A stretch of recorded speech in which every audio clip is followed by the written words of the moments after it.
नमस्कार, हमारी खास पेशकश में आप सभी का स्वागत है और मैं हूं आपके साथ ऋतु भंडारी।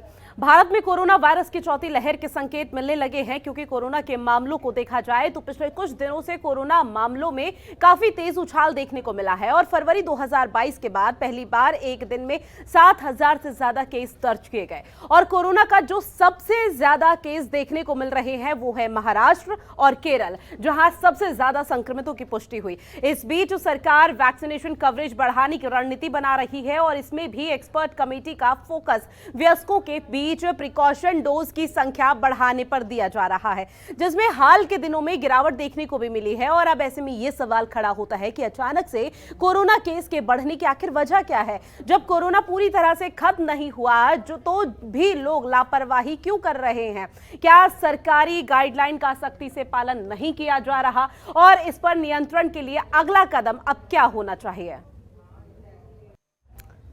और आखिर किस तरह की लापरवाही बरती जा रही है और कोरोना इस तरह से सक्रिय क्यों हो रहा है, इसकी मुख्य वजह जानने की कोशिश करेंगे और चर्चा करेंगे। हमारे साथ एक खास पैनल जुड़ गया है। डॉक्टर जगदीश प्रसाद जी हमारे साथ जुड़ गए हैं, जो कि पूर्व महानिदेशक स्वास्थ्य के हैं, और डॉक्टर एम वली जी भी हमारे साथ जुड़ गए हैं, जो कि वरिष्ठ चिकित्सक हैं। आप दोनों का सबसे पहले तो बहुत स्वागत है। शुरुआत डॉक्टर एम वली जी मैं आपसे करूंगी। लगातार कोरोना सक्रिय हो रहा है, इसकी मुख्य वजह आप क्या देखते हैं? जी, अब एक तो सबसे अच्छी बात यह है कि आप इस पे प्रोग्राम कर रही हैं, लोगों का ध्यान आकर्षित हो रहा है। मुख्य वजह देखो यही रही है कि कोरोना गया तो था नहीं, हम लोग ये कह रहे हैं कि हमें कोविड एप्रोप्रिएट बिहेवियर करना है और कोरोना हमारे साथ रहने वाला है, जाने वाला नहीं है। लेकिन लोगों ने इस बात को हल्के में लिया। प्रधानमंत्री जी ने भी कई बार अपने भाषणों में लगभग हमेशा ये कहा है कि जरा सी भी सावधानी है तो दुर्घटना होगी, और उन्होंने बार बार लोगों का ध्यान इस तरफ आकर्षित किया है। लेकिन फिर शादियां देखी, फिर हमने लोगों का मिलना जुलना देखा, और अब मैं जो देख रहा हूँ और मेरे जो बहुत बड़े भाई हैं जगदीश प्रसाद जी, ये भी इससे एग्री करेंगे कि हमने हाथ मिलाना शुरू कर दिया है। हम 2 मीटर के डिस्टेंस को भूले जा रहे हैं और सैनिटाइजेशन में भी कहीं ना कहीं हम कमजोरी कर रहे हैं। मुझे ये कहते हुए तो अच्छा लग रहा है कि लोग आमतौर पर मास्क लगा रहे हैं, लेकिन मास्क को सावधानी पूर्वक नहीं लगा रहे हैं, कभी कभी उतार रहे हैं, और करीब 20% लोग मास्क बिल्कुल नहीं लगा रहे हैं। तो इसलिए मैं देखता हूँ मेरे हॉस्पिटल में भी जब पेशेंट एंटर करते हैं, गार्ड्स उनको याद दिलाते हैं, तो मुझे बड़ा अच्छा लगता है कि गंगाराम में जब पेशेंट एंटर हो रहा है तो उसको याद दिलाया। आपने बिल्कुल ठीक कहा, 2.26% अब पॉजिटिविटी रेट की तरफ हम बढ़ रहे हैं। और जैसा कि आपने बताया, जनवरी 14 के बाद बहुत ज्यादा पेशेंट थे और हाईएस्ट जो पॉजिटिविटी रेट थी वो 30.6 के करीब थी। तो अभी हमारे पास बहुत ज्यादा केसेस हैं और करीब ओवरऑल 37,000 केसेस हैं, और पिछले 24 घंटों में 24 मौतें होना इस बात की अलामत है कि हर घंटा एक डेथ हो रही है। तो ये एक अच्छा इंडिकेशन नहीं है। शुक्र की बात ये है कि अभी बच्चों के स्कूल बंद हैं। अगर स्कूल खुल रहे होते तो और ज्यादा इसमें वो होता। तो मैं समिंग अप यही कहूंगा कि हमें रिवाइज करना है अपना पुराना सबक, टीके लगवाने हैं, यंगस्टर्स के लिए जो डोज रिकमेंड हो वो करना है, और कोविड एप्रोप्रिएट बिहेवियर का पूरा पालन करना है, सावधानी पूर्वक पालन करना है। अब हम और ज्यादा रेस्ट्रिक्शन अफोर्ड नहीं कर सकते। बिल्कुल सर। डॉक्टर जगदीश जी, आपका रुख है कि वाकई में जो लापरवाही यहाँ पर लोगों की तरफ से बरती जा रही है, क्या यही एक मुख्य वजह है कि इस तरह से कोरोना पैर पसार रहा है? ऐसा है कि जब कोरोना हुआ था तो उसका सिर्फ स्पाइक प्रोटीन था जिसके लिए वैक्सीन बनाया गया। उसके बाद उस समय अल्फा था, उसके बाद बीटा आया, उसके बाद डेल्टा आया, उसके बाद ओमिक्रॉन आया। तो अभी तक इसकी वेरिएंट है जो बदलता रहा, और हम लोगों ने जो वैक्सीन बनाया है वो बनाया है अल्फा के लिए। अब बीटा डेल्टा ओमिक्रॉन आ गया। तो ये देखा गया है कि वैक्सीन का जो डोज या वैक्सीन का जो भी लोग बूस्टर लगा चुके हैं, 2 डोज के बाद बूस्टर लगा चुके हैं, उन लोगों में कोरोना का इंसिडेंस होगा। इसको कम नहीं किया जा सकता है, लेकिन कोरोना की सिवियरिटी कम होगी और कोई डेथ नहीं होगा। तो इसका मतलब ये हुआ कि वैक्सीन लगा लेने से और बूस्टर लगा लेने से कोरोना को बंद नहीं किया जा सकता, जब तक कि हम वेरिएंट का भी वैक्सीन बनाना नहीं शुरू कर दें। तो अभी इस पर साइंटिस्ट लोग डिस्कस कर रहा है कि क्या हम वेरिएंट का वैक्सीन बनाएं या ना बनाएं। तो एक मैन्युफैक्चरर और साइंटिस्ट के बीच में एक अभी मीटिंग चलने वाली है, जो 28 जून को तय होगा कि इसकी वैक्सीन हम लोग बनाए कि नहीं, जिसमें WHO और CDC के लोग भी बैठेंगे। तो अभी हमें इससे बचने के लिए सारी सतर्कता जो डॉक्टर वाली ने कहा वो हमें मेंटेन करना है। जैसे अभी हमें बाहर में बहुत ज्यादा कंटेक्ट, जैसे 3 C है, क्लोज, कंटेक्ट एंड क्राउडिंग, ये हमें अवॉइड करना है।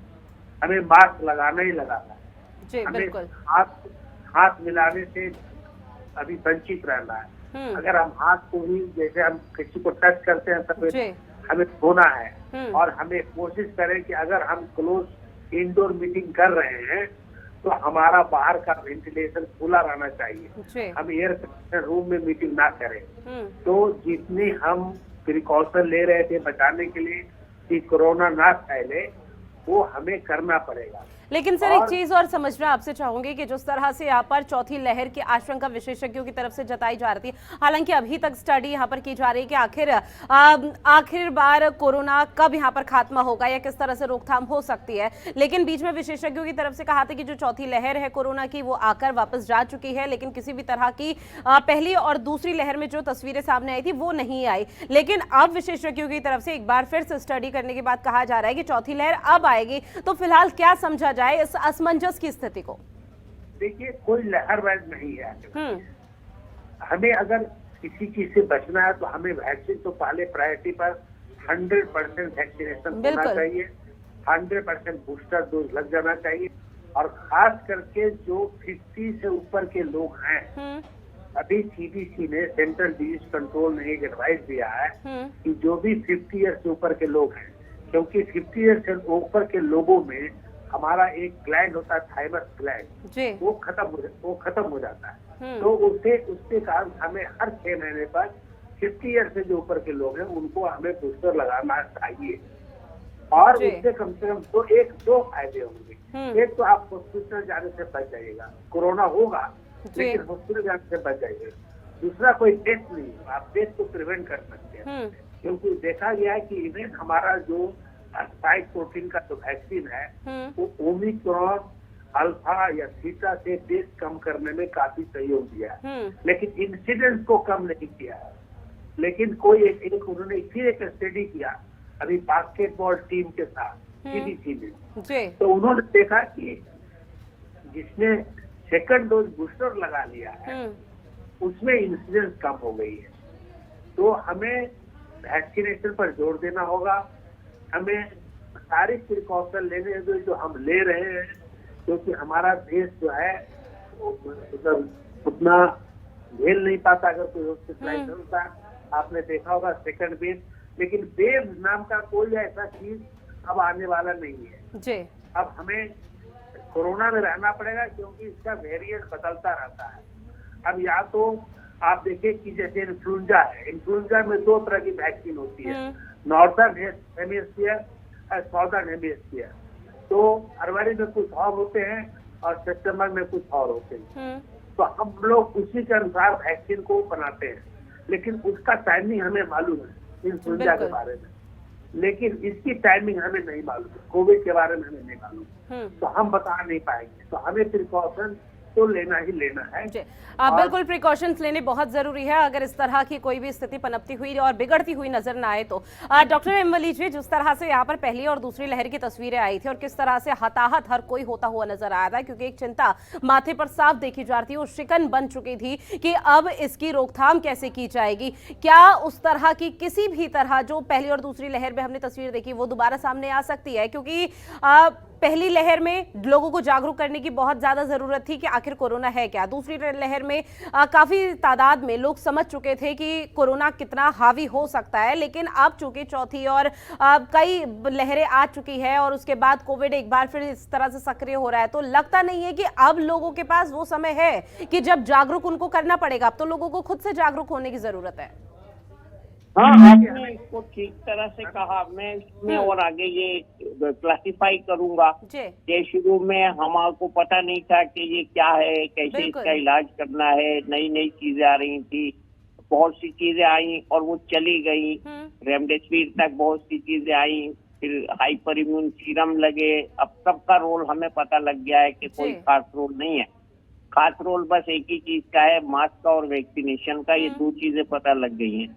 अभी जो वेरिएंट्स की बात हम कर रहे हैं, इस वेव में मैं ये कहूंगा कि अभी बहुत प्रीमेच्योर होगा ये कहना कि ये कोई नया वेरिएंट आ रहा है।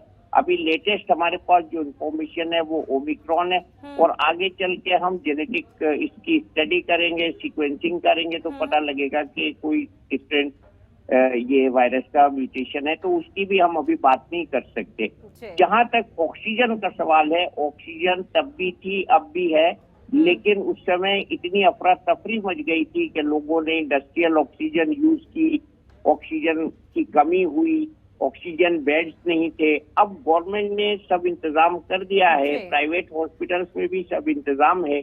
हमारे पास अब ऐसा सोचने का नहीं है कि हमें बेड की कमी पड़ेगी, या हमारे पास डॉक्टर्स ट्रेन नहीं होंगे, या हमारे पास ऑक्सीजन की कमी पड़ेगी। तो इस तरह की सिचुएशन अब नहीं होगी। बहुत सी जानें इस पैनिक में चली गई कि हम हॉस्पिटल जाएं या न जाएं। उनको जिनको हॉस्पिटल नहीं जाना था वो चले गए, जिनको हॉस्पिटल में आईसीयू बेड चाहिए थे वो नहीं जा पाए।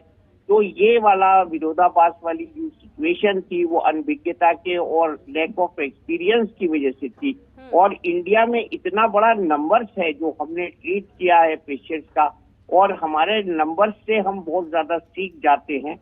तो उससे हमने, हमारे डॉक्टर्स ने अब सीख कर हम लोग बहुत जल्दी स्पॉट कर लेते हैं। अब RT-PCR टेस्ट सस्ता है, अब हर लैब में करीब हो रहा है, जो लैब है उनमें सब में हो रहा है, और इसकी मशीनें भी अब आ गई हैं, बहुत ज्यादा लोगों ने मंगा ली हैं। तो RT-PCR टेस्ट में कोई वेटिंग भी नहीं है, तो हमको अब घर पे भी टेस्ट करने की किट्स मौजूद हैं। तो इन सब संसाधनों को देखते हुए हम कॉन्फिडेंस से ये कह सकते हैं, जैसे अभी डॉक्टर साहब भी बता रहे थे कि वो वाली सिचुएशन अब नहीं आएगी, लेकिन इसमें ढिलाई बिल्कुल नहीं बरतनी है। ढिलाई बरतने का मतलब यह है कि वो लोग जिनको डायबिटीज है, हाइपरटेंशन है, और जैसे अभी डॉक्टर साहब ने बताया 50 साल के ऊपर के लोग हैं, थाइमस श्रिंक हो गया है, और वो लोग जिनको इम्यूनोसप्रेसेंट ट्रीटमेंट चल रहा है, कैंसर कीमोथेरेपी या तो चल रही है या चल चुकी है, या और उनको इम्यूनिटी से संबंधित बीमारियां हैं, हाइपरटेंशन है, हार्ट के पेशेंट हैं, या किसी कारण से उनको लॉन्ग टर्म ट्रीटमेंट चल रहा है, तो ये सब पेशेंट्स ऐसे हैं जिनकी हमें एक्स्ट्रा केयर करनी पड़ेगी। और मैं फिर दोहराऊंगा यही बात कि बहुत बड़ी तादाद बच्चों की बची हुई है इस एक्सपोजर से, क्योंकि बच्चे घर में स्कूल नहीं जा रहे हैं। अगर कहीं स्कूल खुल रहे होते तो शायद ये नंबर्स जो अभी हमारे पास 5000 से कम है, 2000 के आसपास घूम रहा है, ये बहुत बड़ा आंकड़ा हो जाता है। देखिए, आपने बात की महाराष्ट्र की, दिल्ली की, और मध्य प्रदेश, केरल, मध्य प्रदेश में भी केसेस आए हैं। तो ये सतर्कता और विजिलेंस का ही एक प्रमाण है, और बाकी जगह नहीं आए हैं, ये सावधानी का प्रमाण है। तो हम यही सावधानी जो और प्रदेशों में कर रहे हैं वो हम सभी प्रदेशों में करें। टीके वालों को टीका 100%, बिल्कुल मैं एग्री करता हूं डॉक्टर जगदीश प्रसाद जी से, 100% वैक्सीनेशन इज 100% सोल्यूशन, और इसके अलावा कोई सोल्यूशन नहीं है। मास्क लगाने के अलावा कोई सोल्यूशन नहीं है। और वैक्सीन, हमारा जो इंडियन वैक्सीन है, ये दोनों तीनों ये बहुत सेफ है। अब बच्चों को भी वैक्सीनेशन शुरू हो गया, काफी दिन पहले शुरू हो गया, तो अब ये बच्चों में भी ये नहीं है कि तो बस बहुत छोटे बच्चे जो स्कूल गोइंग नहीं है उनमें हमने अभी नहीं शुरू किया, वो भी पाइपलाइन में आ जाएगा। तो ऐसी कोई बात नहीं है घबराने की, लेकिन के साथ कहूंगा, हमको जरा सी भी लापरवाही नहीं बरतनी है। लापरवाही बरती, सावधानी हटी तो कोविड सडनली बढ़ सकता है। देखिए, आपको पॉजिटिविटी रेट से अंदाजा हो रहा है कि धीरे धीरे पिछले 7 दिनों में और स्पेशली पिछले 3 दिनों में पॉजिटिविटी रेट बढ़ी है, और इसके लिए सावधानी ही एकमात्र उपाय है। बिल्कुल। डॉक्टर जगदीश प्रसाद जी, जिस तरह से डॉक्टर वीएम वली जी ने कहा कि तमाम जो संसाधन है वो आज के दौर में यहाँ पर किए गए हैं। हालांकि पहली और दूसरी लहर में हर किसी को अपने आप को पहले तैयार करना था, उसके बाद यहाँ पर दूसरों की जान जो जोखिम में डली हुई थी कोरोना की वजह से, उसे बचाने की तमाम तरह के एहतियाती कदम उठाने थे। लेकिन अब चूंकि बहुत आगे आ चुके हैं, ऐसे में अब जो संसाधन है वो घर में भी उपलब्ध किए जा रहे हैं। मेडिकल स्टोर में चाहे किट की बात की जाए, तमाम तरह की चीजों की, तो क्या लग रहा है कि अब पूरी तरह से तैयार है? क्योंकि कोविड की पहली और दूसरी लहर में हर राज्य की जो सरकारें थी वो भी लगातार ऑक्सीजन प्लांट का यहाँ पर शिलान्यास कर रही थी ताकि किसी भी तरह से रोकथाम कोविड की हो सके।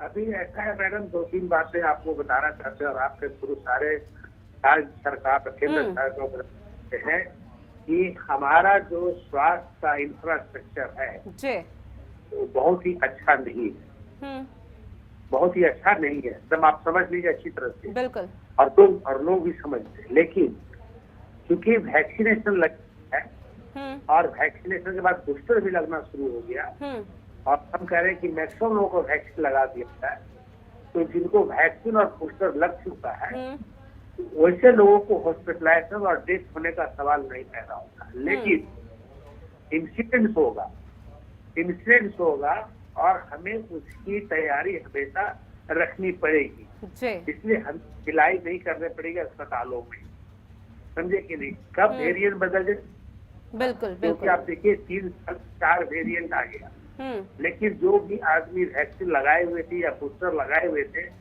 उन पहले बार डोज में उनको सेकंड डोज में भी उनका डेथ हुआ है, वो नहीं तोड़ सकता है। तो वैसे लोग थे जिनको, जैसे डॉक्टर वाली ने कहा, मॉर्बिडिटी कंडीशन। मॉर्बिडिटी कंडीशन क्या है? हाइपरटेंशन जिनको है, जिनको डायबिटिक है, जो इम्यूनोसप्रेसिव ड्रग पर है, जो 60 ईयर से ओल्ड हो गए हैं, जिनकी और भी कोई कैंसर की दवाइयां ले रहे हैं या ओबेसिटी है, तो ये सब चीजें जो मॉर्बिडिटी है, अगर ऐसे लोगों को बूस्टर न लगा हो और कोरोना हो जाए तो उन लोगों को हॉस्पिटलाइजेशन करने की जरूरत पड़ जाएगी। इसलिए हम बार बार जोर दे रहे हैं कि वैक्सीनेशन 100% होना चाहिए, बूस्टर सबको लग जाना चाहिए और जो 50 साल से ऊपर है उनको सेकंड बूस्टर भी लगना चाहिए। ये सरकार को सोचना पड़ेगा, चाहे अपने पैसे से लोग लगाएं या सरकार खुद लगाए, लेकिन सेकंड बूस्टर को भी लगाना जरूरी हो गया है, जो मॉर्बिड कंडीशन में है और जो 50 साल से ऊपर के लोग हैं। बिल्कुल, अगर कोविड से बचना है तो वैक्सीन के साथ साथ बूस्टर डोज भी बहुत जरूरी है। कोई चीज नहीं आने वाला, क्योंकि अभी हमारे पास कम से कम समझिए कि 140 करोड़ अभी आबादी हमारा देश का है, 140 करोड़।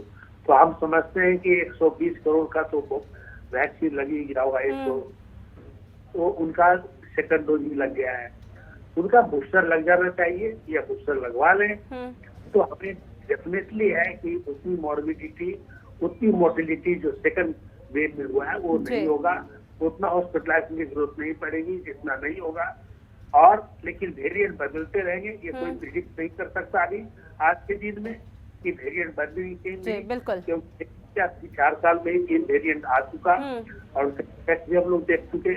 इनिशियली कुछ टेस्ट भी हुआ है, ओमिक्रॉन से भी टेस्ट हुआ है, डेल्टा से भी टेस्ट हुआ है, लेकिन जिसको आप बूस्टर लग गया है उसका सा इम्यूनिटी बन गया है, कुछ इम्यूनिटी तो अपने आप डेवलप कर गया बिकॉज ऑफ इन्फेक्शन, और कुछ इम्यूनिटी डेवलप कर गया है वैक्सीन के कारण। तो ये सब चीजों को देखते हुए अब हमें दिमाग में ये नहीं रखना है कि लहर आएगी, लेकिन हमें प्रिकॉशन पूरा लेना है जब तक कि इसका कोई साइंटिफिक सोल्यूशन ना आ जाए। वली जी, जिस तरह से आप चूंकि वरिष्ठ चिकित्सक हैं और ऐसे में तमाम जो मरीज हैं कोविड के, उन लोगों से आपका सामना हुआ होगा, तो सर आपसे समझना चाहेंगे कि अब तक जितने वेरिएंट आ चुके हैं उसमें जो लक्षण अब तक देखे जा रहे थे, क्या अब आने वाले जो नए वेरिएंट में इसमें क्या किसी भी तरह से लक्षण भिन्न नजर आ रहे हैं? नहीं, देखिए ये जो अभी क्या है ना, पेशेंट बहुत सतर्क हो गए हैं। पेशेंट को जैसे ही गला खराब होता है, बुखार आता है, खांसी आती है, वो तुरंत डॉक्टर को या तो फोन करता है या दिखाता है और इजीली RT-PCR भी हो रहा है। तो अभी क्या है ना, डिटेक्शन में और पेशेंट एजुकेशन काफी अच्छी होने से बहुत आसानी है। जहाँ तक मैं मानता हूँ लक्षण माइल्ड हैं और वो वाले लक्षण नहीं है जैसे कि सूंघने की शक्ति का निष्क्रिय हो जाना स्वाद की शक्ति का निष्क्रिय हो जाना और सीवियर गैस्ट्रोइंटेस्टाइनल सिम्टम्स हो जाना। और सबसे बड़ा जो एडवांटेज है वो ये है कि जो रेस्पिरेटरी सिस्टम है उसमें बहुत severe pneumonia, changes, interstitial pneumonitis, ये ऊपर के हिस्से में ही जो वेरिएंट आए हैं लास्ट, उन्होंने इन्वॉल्व किया है। अपर रेस्पिरेटरी ट्रैक्ट को इन्वॉल्व किया है, लोअर रेस्पिरेटरी ट्रैक्ट को इन्वॉल्व नहीं किया है, इसलिए आईसीयू में पेशेंट के जाने की रिक्वायरमेंट है। और निमोनिया है, निमोनिया से जुड़े कॉम्प्लिकेशंस है, डिस्ट्रक्शन ऑफ लंग्स से जुड़े कॉम्प्लिकेशन है, तो ये सब कम हुए। तो यही मैं कहूंगा आपके सवाल के जवाब में कि माइल्डर सिम्टम्स, हेडेक, फीवर, खांसी, गला खराब होना, स्टिकीनेस, खासतौर से हम लोग देख रहे हैं जुकाम जैसे सिम्टम होना, कभी कभी लूज मोशन, डायरिया होना, ये सिम्टम प्राय देखे जा रहे हैं। और ज्यादा से ज्यादा लोग जो हैं खुद जो है डॉक्टर को रिपोर्ट करके, टेली कंसल्टेशन करके वो उसका दवाई कर रहे हैं। और वो एक कैटेगरी में इसमें और अभी जाते जाते इंक्लूड करूंगा कि जो पोस्ट कोविड के मरीज हैं उनको भी बहुत सतर्क रहना है। जिनको कोविड हो चुका है वो भी इम्यूनो कॉम्प्रोमाइज कैटेगरी में मैं रखूंगा। और बहुत से लोग आ रहे हैं मेरे पास जिनको अभी कोविड नहीं हुआ है, लेकिन पुराना कोविड उनका अभी चेस्ट में किसी फॉर्म में पड़ा हुआ है या उनको वैक्सीनेशन लगने के बाद साफ तौर पर कहा जा सकता है कि अभी कुछ लक्षण ऐसे हैं जो पोस्ट कोविड सिम्टम के माध्यम से बाहर निकल रहे हैं। समय की कमी है, आप दोनों हमारे साथ चर्चा में शामिल हुए, उसके लिए आप दोनों का बहुत शुक्रिया। तो किस तरह से कोविड पैर पसारता हुआ नजर आ रहा है, इसकी बानगी लगातार देखी जा रही है और ऐसे में चौथी लहर की आशंका जो विशेषज्ञों की तरफ से जताई जा रही थी उस पर अभी भी स्टडी की जा रही है। और ये भी कहा जा रहा है कि चौथी लहर अभी आई नहीं है, आने वाली है। ऐसे में सबसे सचेत बच्चों को रहने की जरूरत है। लेकिन उन सबके बावजूद भी तमाम तरह की जो लापरवाही अभी लोगों की तरफ से बढ़ती जा रही है उसमें एहतियाती कदम उठाना बहुत महत्वपूर्ण है। अगर किसी भी तरह की लापरवाही होती है तो आने वाले समय में कोविड एक बार फिर पैर पसारता हुआ नजर आ सकता है। फिलहाल हमारी खास पेशकश में इतना ही। आप बने रहिए जनतंत्र टीवी के साथ। नमस्कार। खबरों के निष्पक्ष विश्लेषण के लिए सब्सक्राइब करें Jantantra TV and press the bell icon. Never miss any update.